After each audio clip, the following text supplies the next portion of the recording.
Vienā skrējienā vesela valsts. Bigbank skrien Latvija 4. posms Jelgavas nakts pusmaratons 11.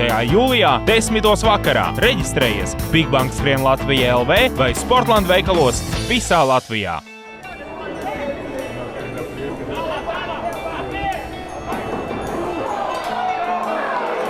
Spēle ilgs 90 minūtes. Tu esi gan arī iesvīts, kā tev liekas, cik tu pa tām 90 minūtēm noskrien? Domāju, kādas 8 km ne vairāk. Aizsargi parasti mazāk noskrien, jo viņiem vairāk ir pozīcija jānospēlē un tur, lai nav tik daudz jāskrien. Bet domāju, kāds no 5 līdz 8 km, domāju, ir spēles, kad noskrien. Futbolistiem vairāk patīk ar bumbu skriet, nevis tāpatās prosti paņemt paskriet, bet jā, pirmssezonā mēs arī skrienam daudz, tas arī maratons skrienam, tā kā nekas svešs tas nav. Garākā distance? 18 km. We actually did that during the pre-season. Mums ir daudz skriešanas pirms sezonas. Tagad ir daudz spēļu un mēs tik daudz neskrienam. Dažreiz ir īsi skrējieni pirms treniņa. Short runs sometimes before training. Kas skrien ātrāk, aizsargi vai uzbrucēji? Aizsargi vienmēr pirmie, lai pretinieks negūst vārds.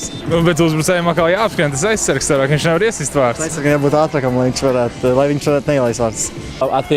Es domāju, uzbrucēji skrien ātrāk, bet arī aizsargi ir ātri, jo viņiem jāseko uzbrucējiem. Skrienot pilsēta skaista, kā katru gadu attīstās, skaista pilsētas, lieliski iedzīvotāji.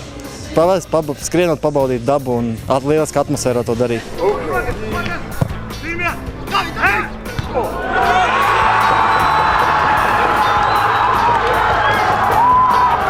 Aicinu visus uz Jelgavas pusmaratonu. Vienā skrējienā vesela valsts. Bigbank skrien Latvija 4. posms Jelgavas nakts pusmaratons 11. jūlijā 10. vakarā. Reģistrējies Bigbank skrien Latvija LV vai Sportland veikalos visā Latvijā.